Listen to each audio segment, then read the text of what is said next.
Bonsoir, je conclus donc en suivant les instructions de Jean-Baptiste Le Gouy, mon mentor, mon maître, en ouvrant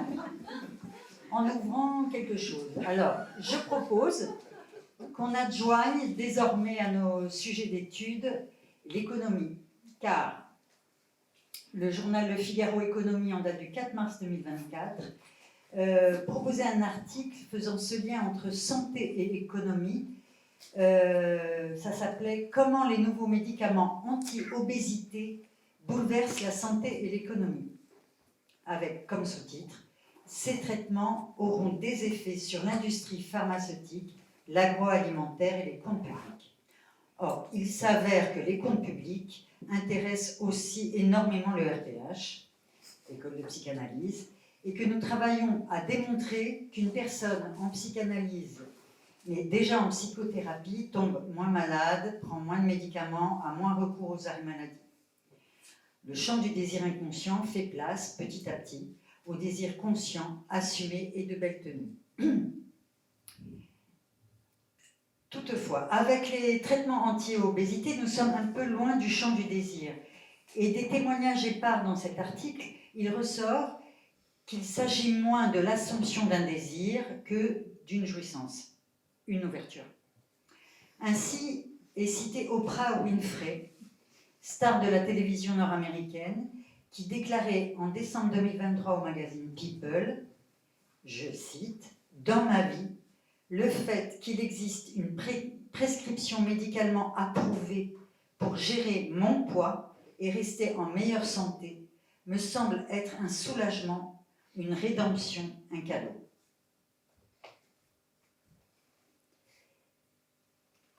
Vous vous souvenez qu'à l'ouverture de cette journée, Jean-Baptiste Le Gouy demandait à qui le diagnostic était-il utile.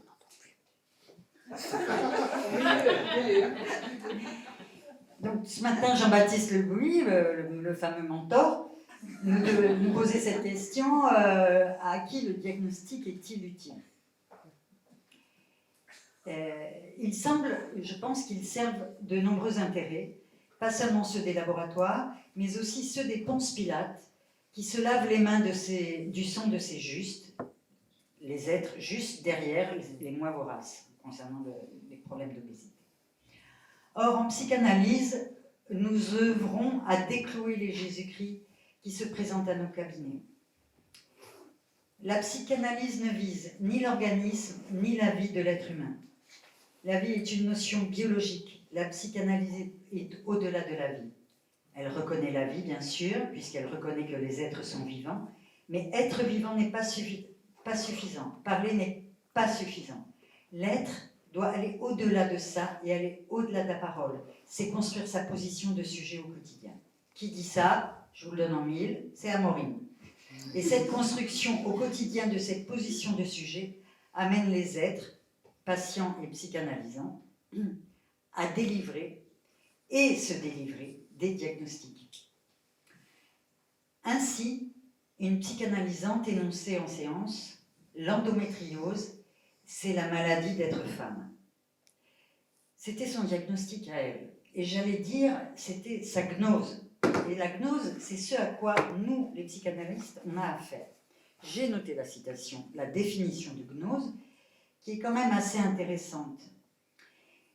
Gnose, c'est dans les registres de l'histoire et de la religion, histoire des religions, pardon, connaissance se présentant non comme un savoir, mais comme une intuition salvatrice, une révélation intérieure, reposant sur le dualisme de la connaissance et de l'ignorance du bien et du mal, de l'esprit et du corps, et se fondant sur l'idée que le monde sensible est dominé par des puissances mauvaises, hostiles, aux dieux transcendants, source du monde spirituel, que le gnostique cherche à connaître. Ça tombe bien, les psychanalystes sont agnostiques. Mais nous avons affaire à cette gnose de l'être lui-même qui vient nous voir et qui propose ces lectures de leur propre souffrance.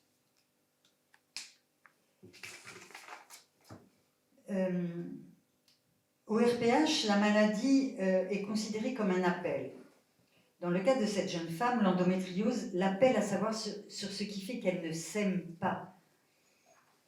L'endométriose n'est-elle pas une des nombreuses conséquences du penis night? C'est ce que je demandais. L'organisme témoigne de son refus de reconnaître cette envie de pénis.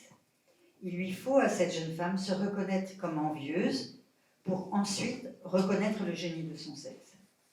Et ça signe, je pense, la différence foncière entre le diagnostic en psychanalyse et le diagnostic en médecine. Par exemple, voilà, le diagnostic d'obésité ne porte pas aux mêmes conséquences pour l'être selon qu'il a face à lui un psychanalyste ou un médecin, un endocrinologue, qui va traiter l'excès de stockage d'énergie par le corps. En psychanalyse, il faut retourner à la naissance du désir de l'être, à ce désir de l'être qui rôde sur l'organisme, pour paraphraser le podcast de Pierre Judet de Lacombe de France Inter, Quand les dieux rôdaient sur la terre. Le désir qui rôde sur l'organisme, c'est le désir encore inconscient, c'est-à-dire le désir pas tout à fait ami de l'être. La différence la plus foncière d'un soin psychanalytique d'avec un soin médical est que dans le premier, il y a assomption subjective, quand dans l'autre, il y a absomption d'une jouissance, donc ce que je vous signalais en début. Pour preuve, dans le traitement notamment de l'obésité, où sont utilisées des molécules du traitement antidiabétique qui portent des fruits, qui ne touchent absolument pas aux raisons du mal que l'être se prodigue pour parvenir à l'obésité, mais qui a des effets. Ces gens-là perdent beaucoup de poids. Avec le traitement médical, le patient n'a pas à faire face à la question de savoir pourquoi il se hait tant. L'assomption, voici ce que nous en disait Lacan. Je cite, « Freud définit la psychanalyse comme l'assomption de la part du sujet de sa propre histoire, dans la mesure où elle est constituée par la parole adressée à un autre. » Dans le magazine littéraire, il ne peut pas y avoir de crise de la psychanalyse.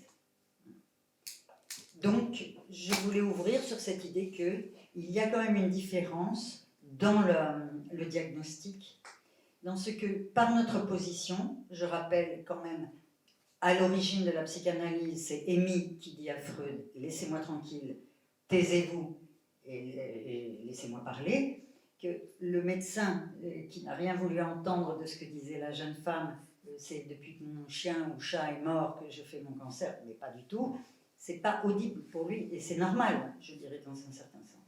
Mais que nous puissions entendre ça, comme Sigmund Freud, nous mettre en retrait et faire cette confiance de parler de cette gnose qui nous habite, de cette dualité. C'est ça notre travail pour permettre à l'être cette assomption subjective. Merci à vous et les prochaines journées, les prochains colloques vont être formidables.